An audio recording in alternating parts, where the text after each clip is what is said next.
ना कोई भगत सिंह पैदा होने वाला है, ना कोई झांसी की रानी पैदा होने वाली है। अगर अब की बार मोदी जी का साथ नहीं दिया तो ये देश ऐसा चला जाएगा चंगुल में कि दोबारा सदियों बीत जाएंगी ना, फिर भी आने का कोई चांस नहीं रहेगा। लेकिन एक मोदी जी हैं, उन्होंने जो कहा और करके दिखाया, और जो नहीं हुआ वो भी करेंगे वो, ठीक है। मैं तो बस यही जानती हूँ कि अभी मोदी जी को तुम जितना भी सता लो, जितना भी कर लो, वो शांत हैं, वो कुछ कहते नहीं है। एक ही बार सदन में बोले थे, जो अच्छे अच्छे की बोलती बंद हो गई थी। वो कुत्ते की तरह भौंकने वालों में से नहीं है, वो शेर की तरह दहाड़ने वालों में से। अगर मोदी जी शांत है, समुद्र शांत है, तो यूं ना समझना समुद्र में रवानी नहीं है। सच तो यह है कि मन में मोदी जी ने अभी कुछ ठानी नहीं है। जिस दिन वो ठान लेंगे ना, ये जितनी पार्टी शाल्टियां, ये जो ये बरसाती मेंढक होते हैं ना, उछलते हैं कूदते हैं, ये सब शांत हो जाएंगे। ना कोई भगत सिंह पैदा होने वाला है, ना कोई झांसी की रानी पैदा होने वाली है, और ना ही कोई जो पहले के लोगों के अंदर खून में रवानी थी वो लड़के देश को आज़ाद करा लिए। अगर अब की बार मोदी जी का साथ नहीं दिया तो ये देश ऐसा चला जाएगा चंगुल में कि दोबारा सदियों बीत जाएंगी ना, फिर भी आने का कोई चांस नहीं रहेगा। इसलिए हर देशवासी से, हर सनातनी से, हर हिंदुस्तानी से, वो किसी भी कौम का, किसी भी मजहब का है, बस मैं यही बोलूँगी कि सब मिल करके मोदी जी को जिताओ। क्योंकि मोदी जी कोई पर्सनल अपना खर्चा नहीं चला रहे, वो जो भी होता देश के लिए सोच रहे, देशवासियों के लिए सोच रहे। ना वो मजहब देख रहे हैं, ना कोई जात देख रहे हैं, ना कोई बात देख रहे हैं, कुछ ना गांव, ना शहर, ना अमीर, ना गरीब, सब सिर्फ देश के लिए और देशवासियों के लिए सोच रहे हैं। लेकिन मैम, हमेशा विपक्ष तो ये बोल रहा है कि भाई एक गरीब चाय वाला देश कहाँ चला सकता है। अच्छा एक बात हो, एक मैं लड़ रही हूँ जायज और एक नाजायज लड़ रहा है, लेकिन जायज तो जायज ही बोल रहे हैं, नाजायज तो जीतने के लिए कुछ भी बोलेगा ना। ये तो डिसाइड जनता करेगी ना। जनता के पास इतना दिमाग है नहीं कि जो बंदा देश के लिए लड़ रहा है, देशवासियों के लिए लड़ रहा है, एक अपने परिवार के लिए लड़ रहा है, अपने लिए लड़ रहा है, अपने पे जो आप सोच रहे हो मोदी जी की जो टांग खींच रहे हैं, वो मतलब उनको हटा करके देश के लिए और देशवासियों के लिए अच्छा करने के लिए नहीं, वो अपने काले कारनामे छुपाने के लिए सिर्फ मोदी जी को हटा करके डरोगा सैया तो फिर डर काहेगा। ये वही वाली बात हो जाएगी कि वहाँ भी वो अपना बिठा देंगे, वहाँ भी अपना बिठा देंगे। जनता को बस खाली नोचना और खसूटना, जनता को तो एक मजबूरी हो जाएगी सिर्फ वोट लेने के लिए, बाकी उनकी जनता के प्रति कोई लगाव नहीं रहेगा। अगर लगाव किसी का सच्चे दिल से है और कुछ करना करते हैं और करा है अभी तक, सिर्फ मोदी जी ने किया है, बीजेपी पार्टी ने किया है। बस सब अपने परिवार, आज तक मोदी जी और बीजेपी वाले हैं जो वहाँ से उठा रहे हैं, विधायक बना रहे हैं, वहाँ से एमएलए बना, और बाकी और सारी पार्टियां जितनी भी, देखो अभी ममता को देखो, नोट दे करके उसने पूरा मतलब क्या खून खराबा करा है, ठीक है। अभी देख लो वो कौन है, जिसकी टेढ़ी नाक है, साइकिल से आता है, अखिलेश यादव, अखिलेश, वो देख लो क्या है, उसने राम मंदिर जब बना था कितने लोगों को मरवाया था, ठीक है, अपनी राजनीति सेकने के लिए, अपने परिवार का भला करने के लिए, ठीक है। युगों तक आते थे और लॉलीपॉप देके चले जाते थे, मंदिर के नाम पे वोट दे दो, मंदिर के नाम पे बनाता कोई भी नहीं था, क्योंकि सबको पता अगर आज हमने मंदिर बना लिया वोट का खेल खत्म हो जाएगा। लेकिन एक मोदी जी हैं, उन्होंने जो कहा और करके दिखाया, और जो नहीं हुआ वो भी करेंगे वो, ठीक है। मैं तो बस यही जानती हूँ कि अभी मोदी जी को तुम जितना भी सता लो, जितना भी कर लो, वो शांत हैं, वो कुछ कहते नहीं है। एक ही बार सदन में बोले थे, जो अच्छे अच्छे की बोलती बंद हो गई थी।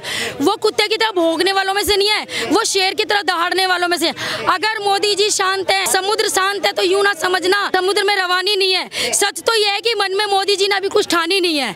जिस दिन वो ठान लेंगे ना, ये जितनी पार्टी शाल्टियां, ये जो ये बरसाती मेंढक होते हैं ना, उछलते हैं कूदते हैं, ये सब शांत हो जाएंगे, क्योंकि उन्हें पता है इन्हें शांत तो पब्लिक कर देगी। इसलिए मोदी जी अपनी एनर्जी वेस्ट करते ही नहीं है, क्योंकि पहले पब्लिक सीधी थी। पहले पब्लिक किसी टाइम पे लोग आटे की रोटी की जगह पे, जो गांव के किसान लोग थे ना, उस टाइम पे आलू उबाल के खाते थे।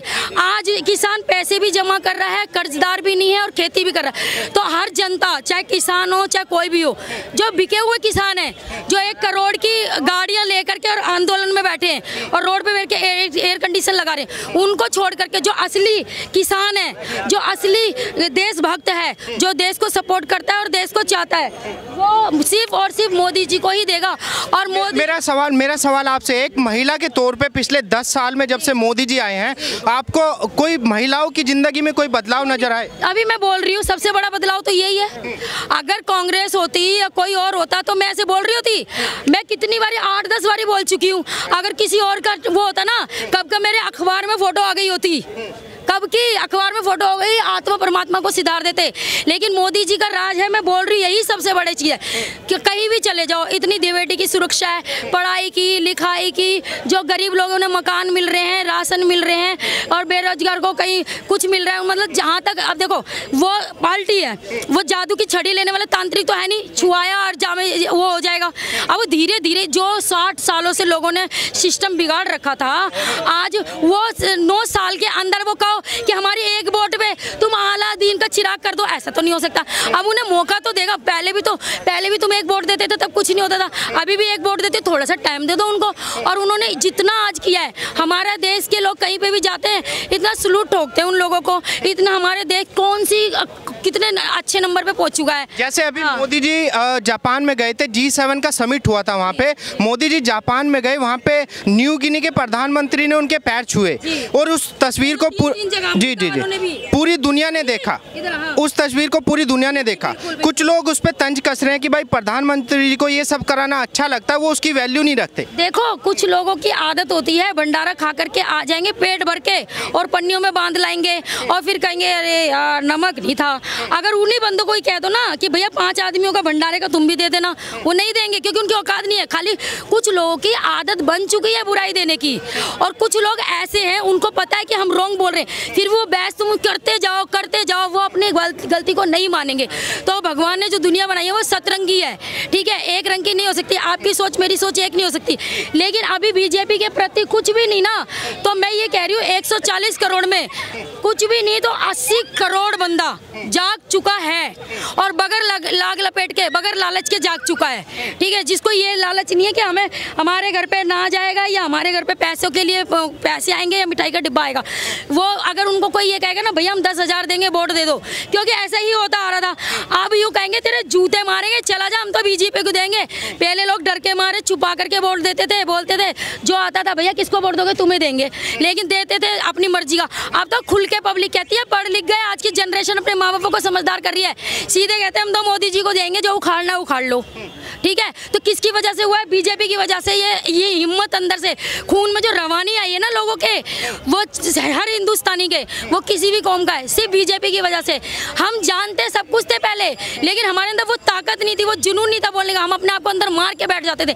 लेकिन आज बोलने का जो जज्बा है ना, वो उन्होंने हिम्मत दिखाई है कि तू चल आगे, हम तुम्हारे पीछे हैं। तो उनकी वजह से हर इंसान अपने मन की बात बोल पाता है, जैसे मैं मन की बात बोल रही हूँ। जैसे मोदी जी देश की सुरक्षा की बात करते हैं, विपक्ष ये बोल रहा है जैसे कि भाई मोदी जी 56 इंची की बात करते हैं, 56 इंची का सीना तो कहीं दिख नहीं रहा है ना, है तभी तो बोल रहे हैं। जिनका नहीं होगा चूहे गीदड़ बिजली होंगे वो क्या बोल लेंगे, जिसका है वो एक बात और डंके की चोट पे वो तो सब जगह जो भी करना होता है कहे बगैर कहे कर लेते हैं। संसद बना दिया, कितनी सारी चीज़ें बना दी, एयरपोर्ट बना दिया, गरीबों को घर दे दिया, माफिया थे बुलडोजर चला के गरीबों को घर दे दिया, जो मेरा मेरा मेरा मेरा करते थे सब पब्लिक के लिए कर रहे हैं, अपने घर तो कहीं नहीं भर रहे है ना, बस वो तो सबके लिए करते हैं, हर देशवासियों के लिए करते हैं।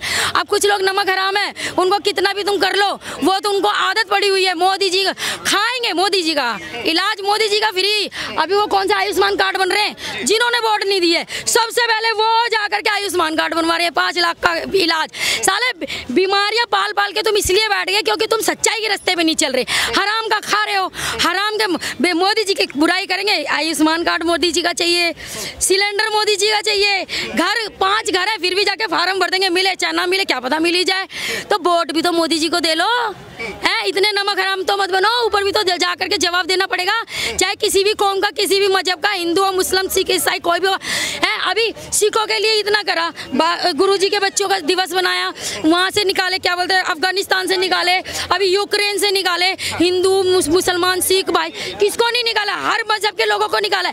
ये सोच के नहीं कि हिंदू को निकालूंगा, नहीं, मेरा देशवासी है, चाहे वो बुरा है चाहे अच्छा, सबको निकाल के लाए। जहाँ अफगानिस्तान से सबको निकाल के लाए, ग्रंथ साहिब जी को लेकर के आए। किसी 60 साल में किसी ने किसी के लिए नहीं सोचा था, किसने सोचा, मोदी जी ने सोचा, वो सबको साथ लेकर के चल रहे हैं। वो ऐसी ट्रेन लेके चल रहे हैं कि जिसका मन हो अच्छाई के लिए इस ट्रेन में बैठते जाओ, बुराई के लिए तब भी बैठ जाओ भाई, कोई बात नहीं, तुम्हारे कर्म तुम्हारे साथ है, मेरे कर्म मेरे साथ। लेकिन मैम देखा जाए विपक्ष की 26 पार्टियां एक साथ है और वर्सेस मोदी जी हैं। तो यही तुम देख लो ना, यहीं पे तुम अजमा लो ना, जो अच्छा है उसी के लिए तो 26 इकट्ठे हो रहे हैं। 26 गीदड़ 28 गीदड़ मिल करके एक शेर की टांग खींच रहे हैं। ये देख लो ना कि अच्छा कौन है बुरा कौन है। अगर अच्छे होते ना तो वो 26 के 26 ये कहते हैं पहली बार हमें मौका मिला है अपने देश के लिए, देशवासियों के लिए। बाढ़ में जाए पार्टी, बाढ़ में जाए पैसे, बाढ़ में जाए परिवार, पहले हमने अपने देश को सपोर्ट करना है। मेरा घर 5 मंजिल बन गया और मेरा देश सुरक्षित नहीं है, कोई भी आएगा मेरे घर पे बुलडोजर चला करके लूट करके या मार करके उस पर कब्जा करके बैठ जाएगा। तो मुझे पहले मेरा देश सुरक्षित चाहिए या मेरा घर सुरक्षित चाहिए? पहले तो मुझे मेरा देश सुरक्षित चाहिए। देश को सुरक्षित करने वाला काम कौन कर रहा है? ओनली बीजेपी, ठीक है ना, और किसी ने करा? वो देश के देशवासियों। लेकिन जैसे राहुल गांधी जी बोलते हैं कि भाई जब हमारी सरकार थी, राहुल गांधी जी बोलते हैं जब हमारी सरकार थी हमने ना पाकिस्तान को अंदर आने दिया ना चीन को अंदर आने दिया। अब मोदी जी के टाइम में चीन अंदर घुस के बैठा है, पाकिस्तान भी आंखें दिखा रहा है। भैया तो ऐसे हैं, उन्होंने एक स्कीम बनाने की कोशिश की है, आलू को डालो और सोना निकालो। तो अगर मोदी जी को पप्पू भैया जी को वोट देंगे तो वो डालेंगे हिंदुस्तानी और निकालेंगे क्या, ये जनता समझ चुकी है, ठीक है। और ममता दीदी जी हैं, वो तो बांग्लादेश में आज और रसगुल्ला खाएंगे, बंगाल और मेरा बंगाल ये बांग्लादेश बना लेंगे।